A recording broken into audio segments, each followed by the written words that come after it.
Good morning. Good morning. How's everybody this morning? Happy. Yahoo! Oh, we're all stampeded out, are we? Okay. So, the topic today is called the seduction of self-sabotage. I wish I wasn't an expert in this area. How many people here find that you continually have these patterns where everything seems to be going along just fine, and then all of a sudden it falls apart, and you know you've been there and done that on several occasions? Has that ever happened? How about relationships? How about trying to get rid of unacceptable addictions? Anybody got those that they... How about socially acceptable addictions? And you find yourself keep doing it. And you know, one of the things that happens with people is, I don't understand why this keeps happening to me. Why does this keep happening to me? I'm going to tell you why today, and I'm going to give you a couple of little insights that you can walk away with that'll help you begin to work with answering that question, why. But just to give it to you in a quick little summary, because you need it and you want it. You need it and you want it. That's why those things keep happening. Okay, why do I need it and why do I want it? Because I don't need it and I don't want it, but it still keeps happening.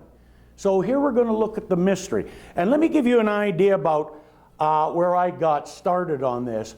This is part of my KIA program that I work with people one-on-one or in groups, which is a result of 11 years of trying to figure out why all of that stuff used to happen to me, and to make the change into it not happening as much. Okay? Because I had a lot of self-sabotage in my experience. So there are a couple of real core ideas that you begin to work with here. And I'm going to share something with you that I like what Dr. Ernest Holm says here. I'm going to start with it. He says, this science does not promise something for nothing. Okay? You got to do something to get the results you want.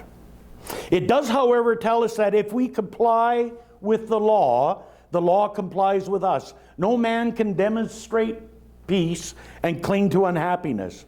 He can demonstrate resignation, like I'll put up with it, and call it peace, but he will not be at peace. No man can jump into the water and remain dry. This is contrary to the law and to reason. No person whose entire time is spent in the contemplation of limitation can demonstrate freedom from such limitation. The law itself must be willing to give, because in so giving, life is self-expressed. So, there are two basic key concepts and ideas that I want to share with you today. That is the result of my own personal 11-year mission to live a life that was not filled with crime, that was not filled with violence, that was not filled with intimidation, manipulation, and very well placed innuendo to get what I wanted. And because I always got what I wanted. However, I just didn't get it the way I wanted to. And along with it went a whole lot of other things. So when I began that journey in 1980 to come to a place where I realized I had some really valuable resolution happening, it took 11 years. Okay? So I'm going to give you a couple of key ideas to work with right now. Some things that you need to know about yourself. The first thing I call the pendulum. Okay? So it's just like on a grandfather clock. It goes tick, tock, tick, tock. Ever notice that? Tick, tock. It doesn't go tick, tick, tick, tick. It goes back to talk, right? Okay, so yeah, and so what? Well, what we need to know is we do not live in a world of duality, But we do live in a world of polarity. And so polarity works like this. One of the key things, you begin to understand why certain things happen to you and why things are going along and then they fall apart. Okay? So you take your strengths and make a list of your positive qualities and strengths, and make a list of your negative qualities and weaknesses, and you'll be amazed about how many things are on the same list, both lists. Okay? Because whatever your greatest strength is also somewhere in your life your greatest weakness. Because you cannot have the big tick without having the big talk. Okay? It just works like that. And so one of the things that one needs to know about themselves to really move beyond a lot of self-sabotaging behavior is to really look at your strengths and see how your weaknesses are the same. Now, you don't have a choice about the tick-tock. Because whether you like it or not, it's going to happen. People say to me, oh, I've had such a great time, it's absolutely wonderful. I says, enjoy it because it won't last. Then people say to me, oh, everything's gone all to Hades, it's just terrible. I say, enjoy it because it won't last. Do you notice how it doesn't last? We can drag it out over a period of time, but it always moves because it's tick, tock, tick, tock. You cannot stop the law from working. You cannot stop it. However, when you begin to understand yourself, you can manage it. So when you're on the tick, woohoo, enjoy it, relish it, be grateful for it, and it'll hang up on the tick a lot longer. But eventually it's going to sway. But you could hold it up there. But if you get into your ego self and say, well, I got a handle on this now, then you'll push it out of the tick and it'll go to the talk quicker. And it'll swing to the other side.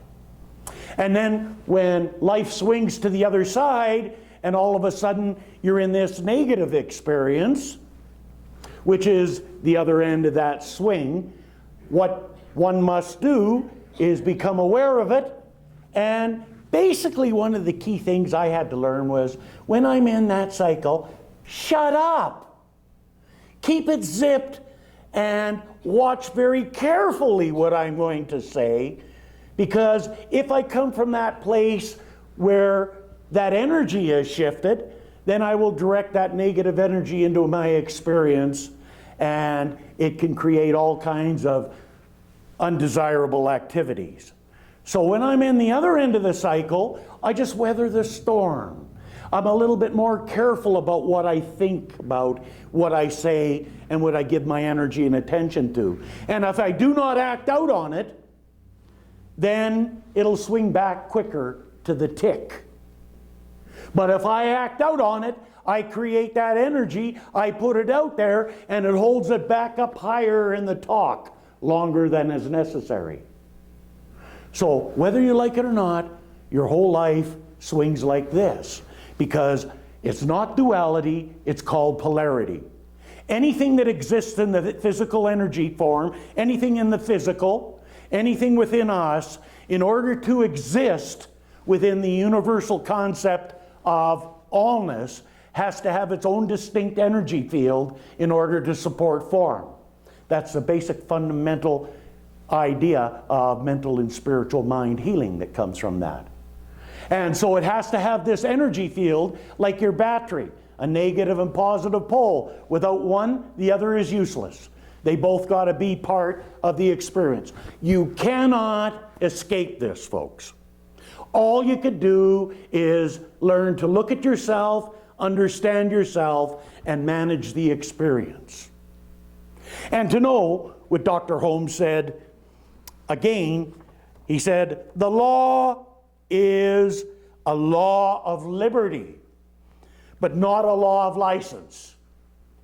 It is exact and exacting, and unless we're willing to comply with its nature and work with it along the lines in its inherent being, we shall receive no great benefit. We have to work with it and understand it if we want to benefit from it. We can't escape from it. It's a natural part of us.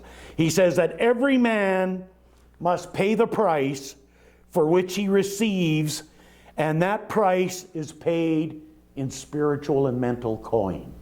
So that's where we got to do our work. Jesus said the same thing. He just said it a little bit different. In Matthew chapter 7, in verses 12 to 20, he said a few things. One thing he said, so whatever you want, you should, that other people should do to you, do to them. Okay? Just do to them what you want done to you. That's why we got to be aware of the swing that we're in, to make sure we're not doing over here when we're negative, because when you do with the negative, that's where the do-do happens. When you do with the positive, that's all wonderful. However, there is a trick to this. He said, enter in at the straight gate, for wide is the gate and broad is the way that leadeth to destruction, and many people will be on that path. And that's when we choose to allow conditions and circumstances and situations and people control our inner well-being. When we take the physical route, wide is the path that leads to destruction. However, he also said, but at the strait is the gate, and narrow is the way which leadeth unto life, and few you'll find there, because most people allow conditions and circumstances and situations to dictate how they're running their inner self and how they respond and run their outer self.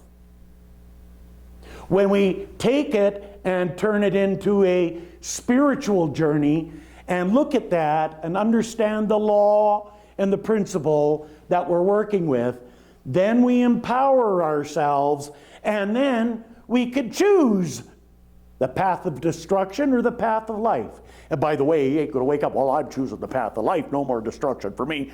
That is not how it works. We keep working at it, but we're so immersed in the physical that it doesn't take much to have an event take over our attitude and our emotions and begin to control us. I haven't been on the path of destruction more than a half a dozen times this week. How about you? I got you beat. Okay? So I just got to go. It's always like, I call it nuclear fishing. I'm going out there and fishing back my mind. Come on back home, honey. Oh, I got a big one on today. Woo-hoo! And I put up a big fight, but I get it back in, and I'm okay. But boy, every now and again it takes a run at, woo, we're going to go back out here. So we need to do that for ourselves, and we need to understand that fundamental part of us. And that's not a bad thing. It's not a good thing. It's just the way it is, whether you like it or not. Okay? And so when we understand that about ourselves, we can prosper. That is one of the first tools that I help people become aware with in my program. The second one is even more of a powerful tool.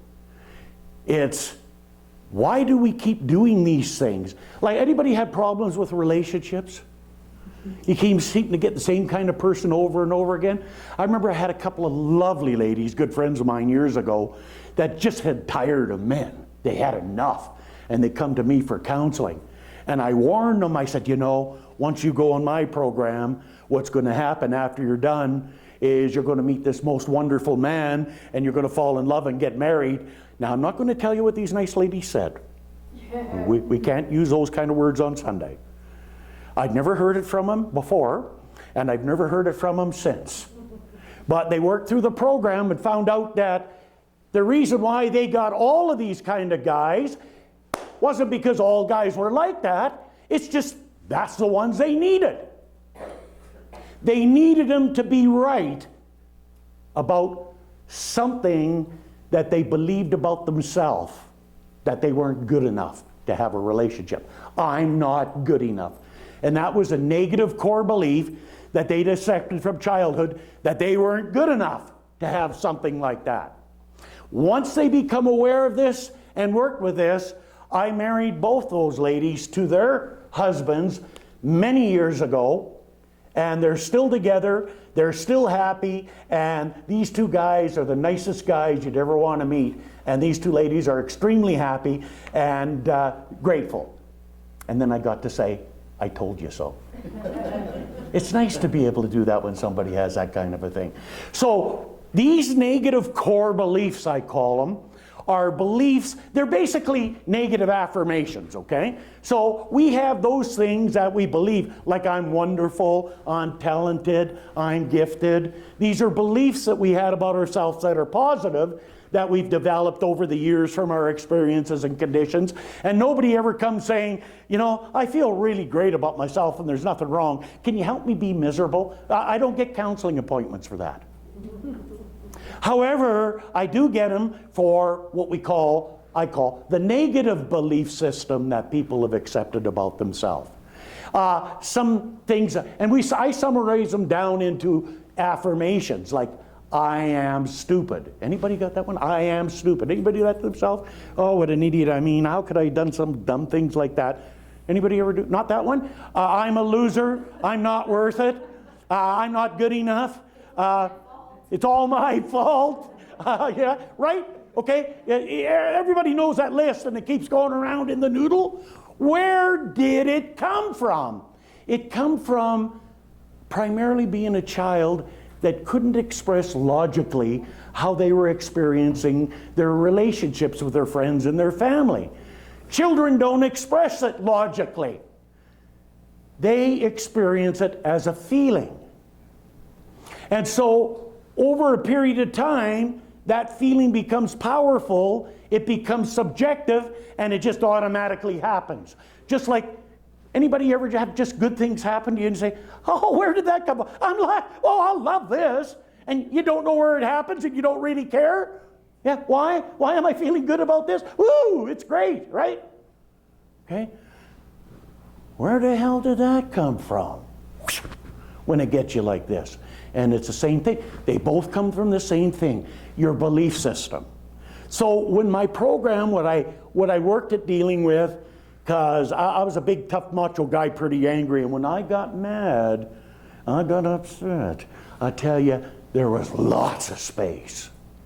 That was because you had a big, macho, tough man that could not express how he felt appropriately.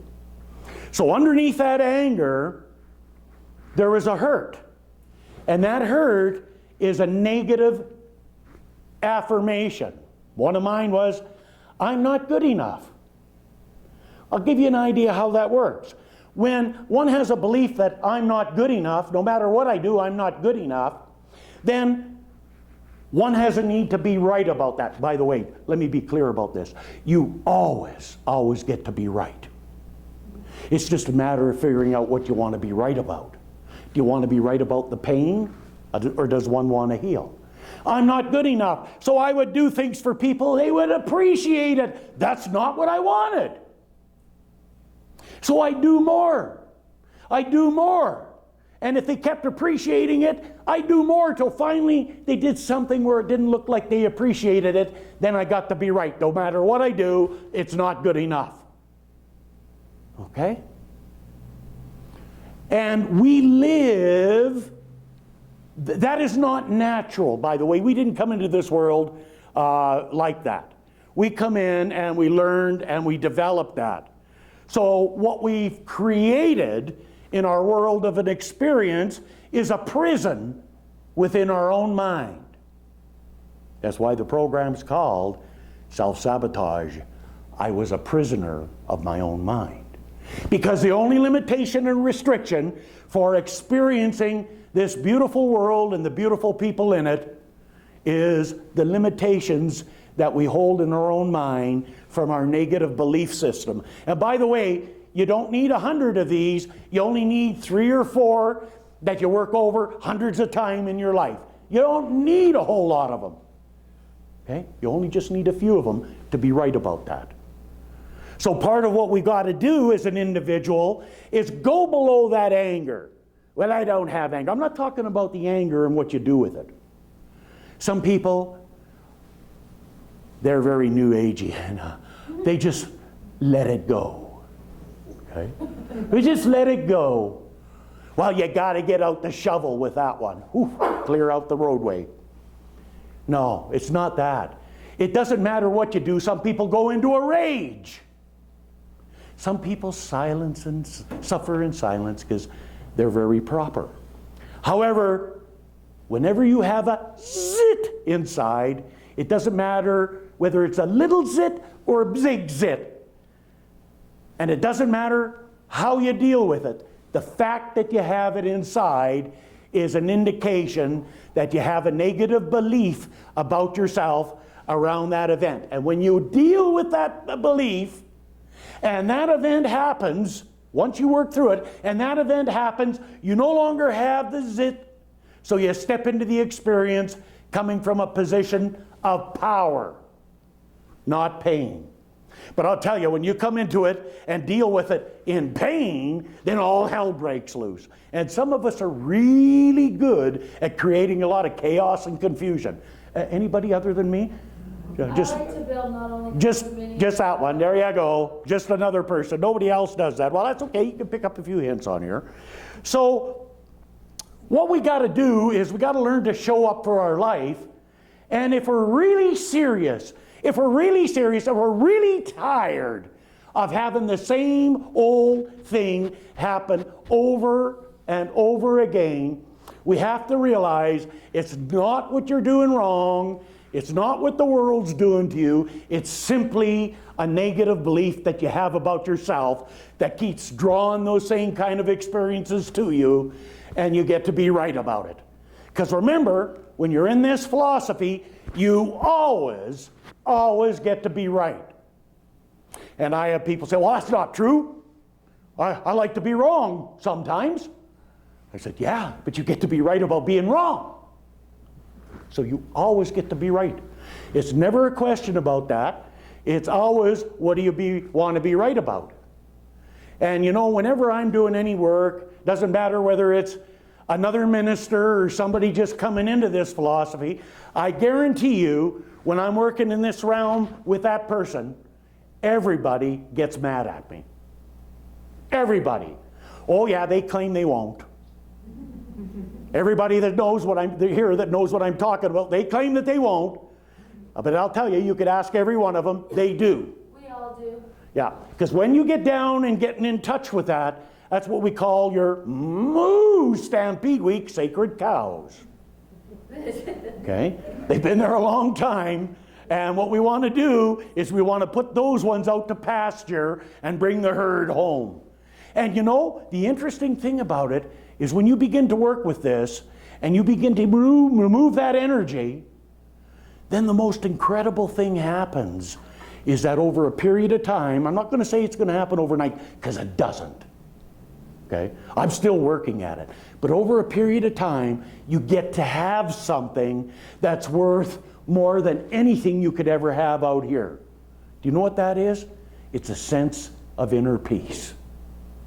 Man, I feel so peaceful now. And you know, it's great to walk down the street and to talk to an officer of a law, or even to have a little discussion with a border crossing guard, anybody in authority, and not have that zit. Because I had literally over 500 encounters and circumstances and situations and interactions with police over a 17-year period. And none were pleasant. Okay? And I didn't know why me, but I had an attitude, you know. I had these authority issues. Anybody else here like that? Sean, put up your hand. Okay? Okay? Now, I don't have that inside me anymore. No matter what the situation is, I manage it. Because I manage myself, I step into it a free man. And I'm in charge of how I can respond to it. I'm not on automatic and getting at them. And believe me, I was good at getting at them. I knew where to push and when to stop.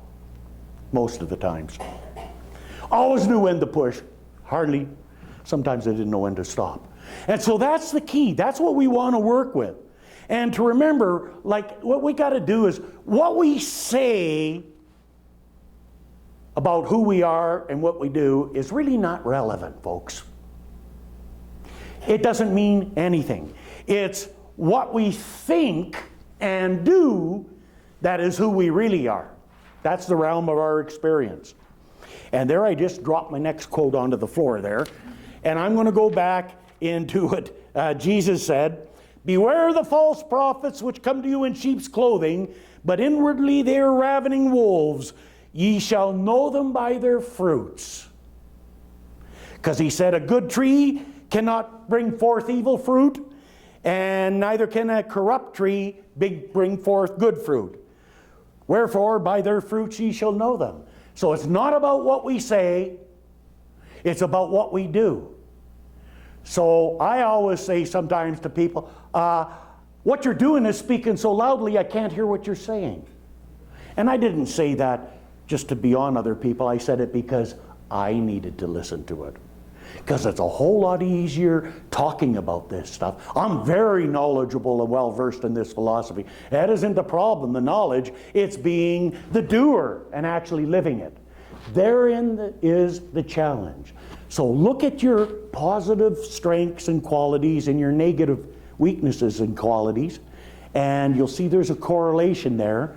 Learn to work with them, and then be willing to step and look below the reaction to see what your real negative affirmation is so that you can overcome it. Nobody wants to counsel on what's going good because they just like it. Okay? So I know for you, as I know for myself, that stone walls do not a prison make, nor iron bars a cage. For I am a human being in a spiritual experience, and the only limitations that I have in my experience are the prison walls and the chains of my own thinking.